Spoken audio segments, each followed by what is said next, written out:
네, 안녕하세요. 영상을 보실 텐데요. 영상을 보시기 전에 저는 이 글을 읽었을 때, 이 내용을 읽었을 때, 이해를 좀 못했습니다. 초반에는요. 그 남편이 쓴 글인데요. 아내를 보고요. 여러분은 이해가 되시는지 한번 보시고요. 저는 인상 깊었던 게 글귀 중에서 병원을 갈 때는 아이와 같이 갔지만 병원에서 돌아올 때는 엄마 혼자 와야 된다는 그걸 알고 있었다라는 이 남편의 그 글을 읽고요. 굉장히 인상 깊었습니다. 자, 이게 무슨 말인지 한번 여러분도 영상을 한번 보세요. 감사합니다. 뱃속의 아기가 오래 살아남지 못할 것입니다. 의사의 말은 꿈 많던 예비 부모를 주저앉게 했습니다. 오클라마 주에 사는 캐리와 로이스는 딸 에바가 출생 후 오래 살아남지 못할 것이라는 소식을 들었습니다. 에바는 자궁에서 자라고 있었지만 뇌가 없었다. 절망적인 소식이었지만 잠시 후 엄마는 의사들에게 한 가지 부탁을 했다. 남편은 그 눈물로 범벅된 순간을 글로 남겼고 수만 명의 사람들의 마음을 울렸습니다.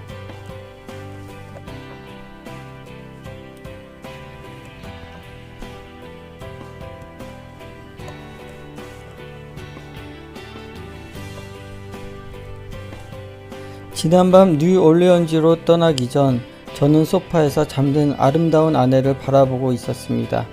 누워있는 아내와 고작 며칠밖에 살지 못할 힘껏 발을 차대는 딸, 그 딸을 품은 불룩한 배를 바라보며 이 여성이 얼마나 놀라운 존재인지 가슴이 벅차오릅니다.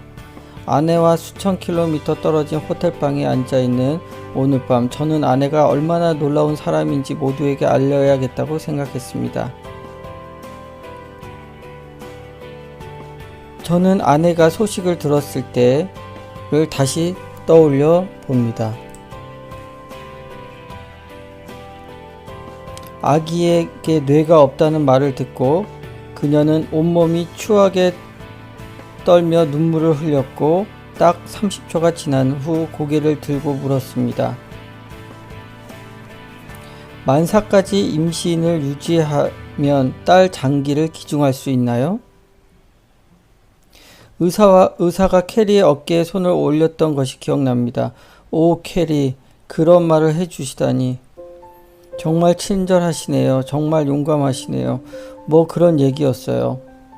그런데 캐리는 진심이었습니다. 그냥 한 말이 아니었죠. 풀이 죽은 채 슬픔에 빠져 있었던 저는 곧 그 상태에서 정신이 번쩍 들어 아내를 경이롭게 바라보았습니다. 저는 강력한 힘을 발휘하는 슈퍼 히어로를 바라보는 관객 같았죠.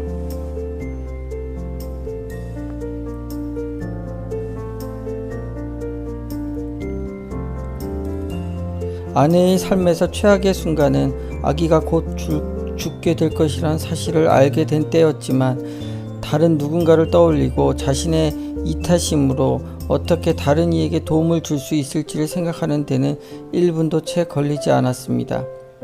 출산까지의 과정은 모두 순조롭지 않았습니다. 저는 여러분들처럼 관객의 입장에서 밖에 그녀를 바라볼 수 없었죠.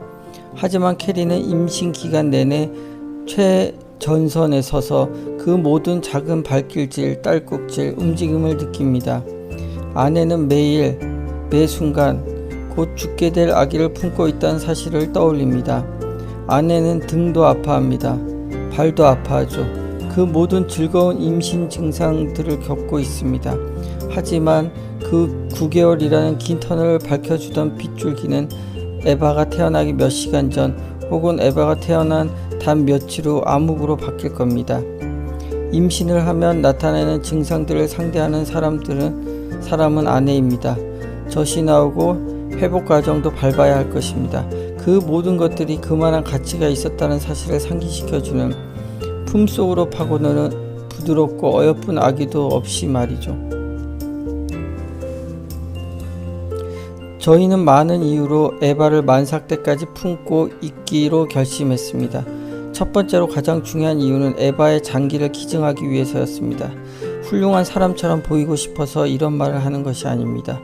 에바는 살아있고 우리 딸은 엄마 아빠를 만날 자격이 있다는 사실을 세상 깨닫기도 전에 세상을 떠날 것입니다. 그렇지만 딸은 저희에게 계속 나아갈 목적을 주었습니다.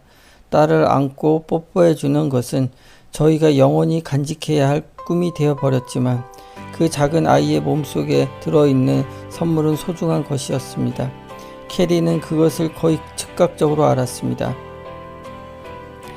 아내는 생명을 구하기 위해서는 생명이 필요하다고 적힌 티셔츠를 입고 있었습니다.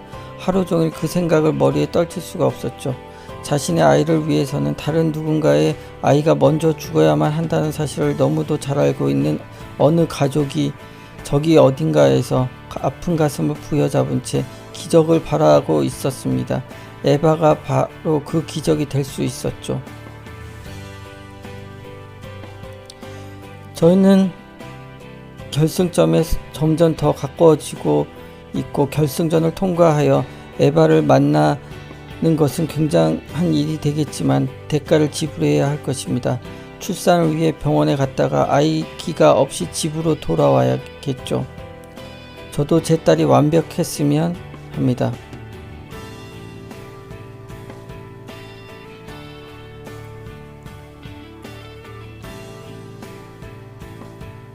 저는 딸이 첫 번째 생일 케이크에 촛불을 껐으면 합니다.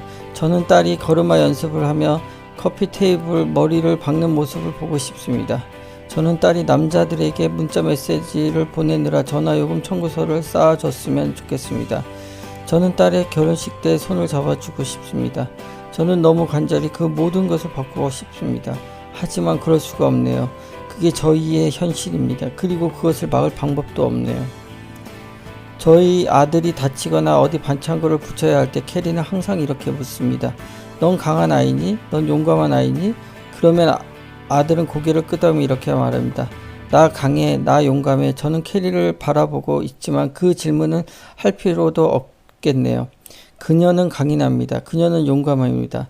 그녀는 놀랍습니다. 그녀는 경이롭습니다. 그녀는 여러 옷가지에서 떼어온 기지와 아름다움과 용기, 순진한 고결한 진실함이 모두 결합되어 탄생한 굉장한 여자입니다. 그리고 어떻게 제 아내이기도 하네요. 그 모든 면을 실제로 보기 위해 이런 끔찍한 상황을 겪을 필요가 있었던 것은 아니었지만 이 일은 저로 하여금 모든 사람들에게 들려주고 싶게 만들었습니다. 에바는 2001년 4월 17일에 태어나 세상을 떠났습니다. 로이스와 캐리 부부를 위해 할 수 있는 일이라고 눈물을 흘리는 것밖에 없겠네요. 그리고 그렇게 힘든 시간에 보여준 강인함과 이타심을 존경할 수밖에 없습니다. 에바 편히 잠들기를 바랍니다. 여러 가지를 생각하게 해주는 내용이네요. 에바가 편히 잠들기를 저 또한 바라겠습니다. 감사합니다.